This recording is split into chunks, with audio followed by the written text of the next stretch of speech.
Here is a demo of both operant and classical conditioning. So both of these are used extensively by professional animal handlers, professional animal trainers. Hey, so if they train or handle animals, they have a lot of training.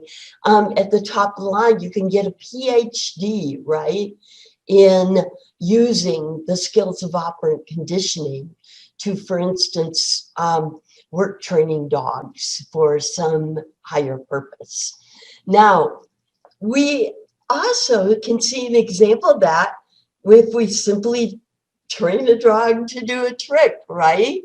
We can see examples of how operant conditioning is used and how classical conditioning is used. And the big key to teasing them apart, which I'm going to test you on after this video, okay, is remembering that classical conditioning is learning by what? Trigger association, right? And operant conditioning is learning by what? Consequences. So remember, trigger comes before the behavior, right? And consequence comes after the behavior. So trigger, classical conditioning, consequence, operant conditioning. And here we go.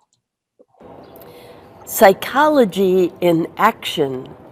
Today we're going to explore how professional dog trainers use classical and operant conditioning to train dogs. We have here with us Dr. Holtzman and her amazing dog Odie. We first are going to observe Odie performing a handstand from a cue word. Now think carefully about this process. Odie has been classically conditioned to associate the cue word with both the specific behavior and the upcoming treat. The cue word link to both the behavior and treat is now formed through classical conditioning. Now, when Odie actually performs the handstand for a treat, this is using operant conditioning. He is doing the behavior for reinforcement, a treat. So if you ever mix these up, just remember that classical conditioning involves a trigger association first, before the behavior, in this case a cue word. Operant conditioning, on the other hand, involves a consequence after the behavior, in this case a treat, right?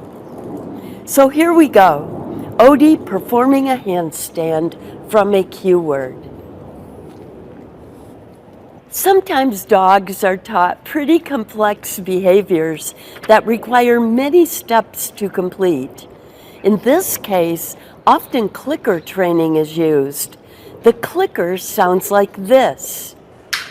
And this sound is first simply associated with treats. And this uses classical conditioning, right? Classical conditioning.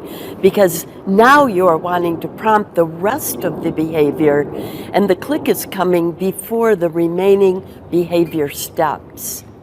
The clicker works really great with behaviors requiring multiple steps, because you can click each time a step is done correctly, as if to say, good job, treat is coming, keep going, you're on the right track.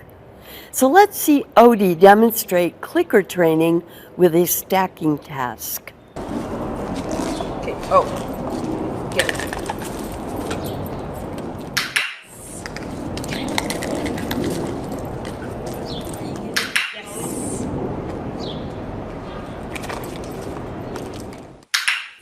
Look how hard it is for Odie to get the little one on. But he does it.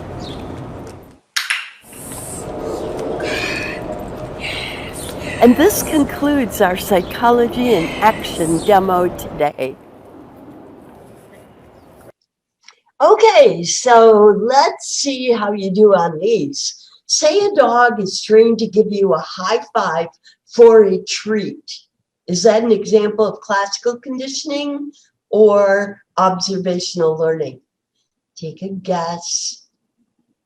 to even write down those initials, commit to it. And then let's see if you got it right. The answer to this one is operant conditioning. Now, because you remember that a treat is a consequence, right? And it's coming after the behavior. Now, say that a dog is trained to respond to a clicker by playing dead. The pairing of the click with the behavior is learned through what? And that is classical conditioning. Classical conditioning. So what happens is a trigger becomes a trigger association, right? Associated with that behavior. Now, say that a dog is trained to bring your slippers for a little bone-sized cookie, okay? This is an example of classical or operant, and that is operant conditioning. And say a dog is trained to respond to saying roll over by doing so. The pairing of the cue words roll over and the specific behavior is learned through classical or operant conditioning. Which one? Okay. And that, of course, is classical conditioning. Okay, so hopefully you did really well on these. If you didn't, then remember a really cool advantage to having the class videotaped and then posted for you is that you can go to the video recording. You can use that slider button on the bottom before you start it to actually find your place. Find this slide. If you want the training right before that, you can look right before that.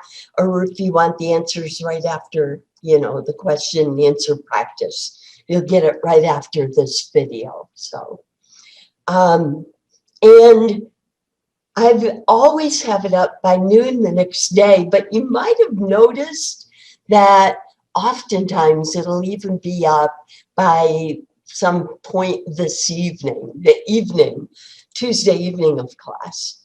So the latest it would ever be up is noon the next day, but often it's up before that. Many of you have likely trained a dog to shake hands or to roll over for entertainment. Okay? But dogs are also trained to contribute, often heroically, to be bomb sniffing dogs, narcotic sniffing dogs, even cadaver detection dogs. And of course, all of these forms of learning work with humans too, right? So when you thank your roommate for doing the dishes, you're using operant conditioning. When you eat, just because it's a certain time of day, regardless of hunger, you're demonstrating classical conditioning, right?